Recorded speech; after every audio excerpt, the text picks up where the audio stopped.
Olá, pessoal! Vamos para a nossa sexta aula do nosso curso, da nossa oficina de produção teatral, aqui da Estação Cultura. Hoje nós vamos falar de quatro signos, porque assim nós vamos finalizar essa teoria e a partir da semana que vem teremos um quadro, né, uma tabela em que a gente vai revisar e entender a importância de como esses signos se complementam e também vamos ver quem serão os projetos, quais serão os projetos que vão receber a assessoria criativa para que a gente consiga, assim, ver o conteúdo que é abordado no curso sendo aplicado pelos artistas nesses três projetos. Fiquem ligados, então. Mas vamos lá, vamos para o nosso texto do Tadeusz Cruzan, vamos para o nosso 10º signo, lembram que são 13, então a gente vê o 10, o 11, o 12 e o 13, e esse signo é um signo muito interessante, é o cenário. E como o cenário tem importância. No cinema, por exemplo, o cenário ele é impactante, porque boa parte das vezes o cinema ele é justamente bastante realista. O teatro já não segue isso necessariamente. Ainda que a peça seja realista, ela não vai ser nos mínimos detalhes do cenário, como já aconteceu no século XIX, em que o cenário era extremamente realista numa peça teatral. Mas hoje o teatro ele é mais teatral no aspecto da teatralidade. Então nós temos que pensar como compor um cenário que revele signos importantes, mas que também não exagere em códigos e signos em excesso. E ele fala, Tadeusz Kuzman fala que o cenário é um sistema de signos que pode também denominar de dispositivo cênico, decoração ou cenografia. E ele é de representar o lugar geográfico, por exemplo, paisagem, mar, montanha, um lugar social, como por exemplo uma praça pública, um laboratório, uma cozinha, um bar, ou os dois ao mesmo tempo, por exemplo, uma rua denominada por arranha-céus, salão de visita para a Torre Eiffel. Ou seja, quando nós usamos o cenário, nós podemos dividir o palco em vários setores e, com isso, trazer uma narrativa adequada para a sua abordagem, a sua peça, sua realidade paralela que você monta no seu espetáculo. Então, um bom cenário escolhido, ele pode compor muito bem a ideia da sua peça. E ele segue ainda. A sua escolha depende da tradição teatral da época, das correntes artísticas, dos gostos pessoais, das condições materiais do espetáculo. Há cenários ricos em detalhes e cenários que se limitam a alguns elementos essenciais, até mesmo a um único elemento. Então, por isso, o cenário, junto dos outros signos, obviamente, vai trazer para vocês esses ingredientes, é como se fosse um alquimista, né? A alquimia. Eu vou colocando um pouquinho disso, um pouquinho daquilo, e criando uma realidade paralela, passando a minha mensagem para a plateia.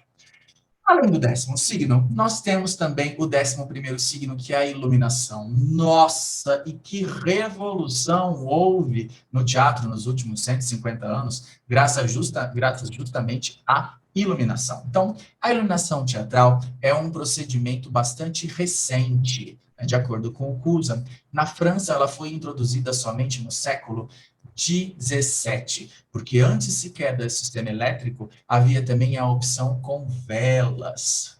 Então, a iluminação, ela traz um outro requinte para a sua obra de arte. Ela traz uma nova percepção. Hoje em dia, nós estamos muito acostumados com a iluminação. Só que a sua peça, você pode usar a iluminação também de uma forma não realista. Muitas pessoas utilizam a iluminação bastante setorizada. Então, ilumina com branco essa área, ilumina com branco a outra área, só para dividir ambientes. Não, a iluminação ela pode trazer uma experiência sensorial muito interessante para quem está assistindo. Então, ter um bom domínio dos refletores, né, das possibilidades técnicas que a iluminação permite, vai transformar você num artista diferenciado, porque você vai gerar para quem está assistindo outras imagens daquela imagem. E ele ainda segue aqui, ó. A iluminação é capaz de delimitar um lugar teatral. Um facho de luz concentrado numa determinada parte do palco significa um lugar momentâneo da ação. A luz do projetor permite também o isolamento de um ator ou de um acessório. Então, é quando a gente recorta, né? Tal como o cinema ele faz o close, o teatro ele recorta com a iluminação. Ele dá o close através da iluminação. E aí ele finaliza aqui.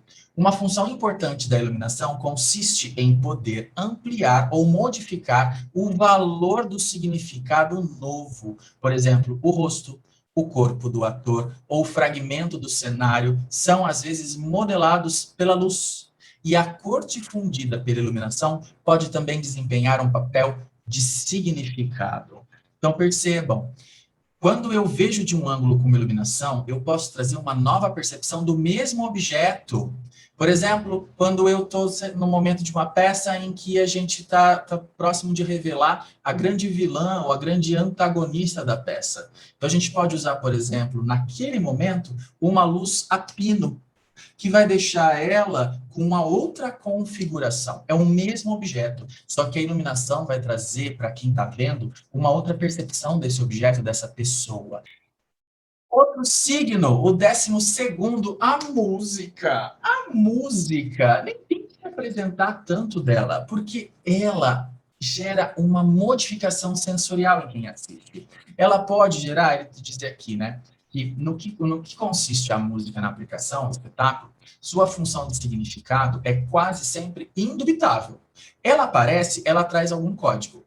Os problemas específicos e muito difíceis colocam-se no caso em que ela é um ponto de partida de um espetáculo, por exemplo, a ópera e o balé.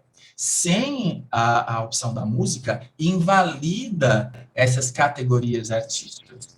E no caso em que ela é acrescentada ao espetáculo, seu papel é o de sublinhar, de ampliar, de desenvolver, às vezes de desmentir os signos de outros sistemas ou de substituí-los. Então, por exemplo, quando está uma cena bastante pesada,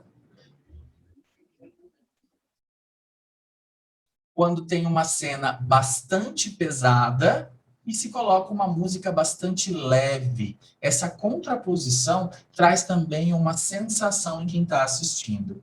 E ele segue aqui.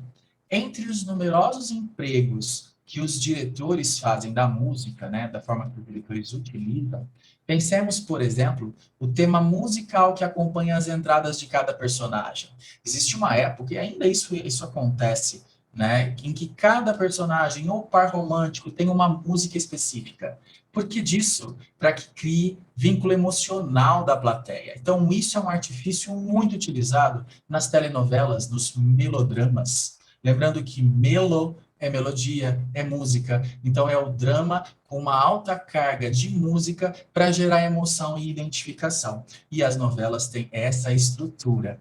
Mas também, ó, um outro exemplo é um motivo musical que, acrescentado às cenas retrospectivas, significa o contraste entre presente e passado. Então, naquela situação, sempre que a personagem volta no tempo, que ela faz o tal do flashback, que é relembrar algo do passado, colocar uma música específica, um tema específico daquela personagem para sinalizar isso, também é um artifício interessante.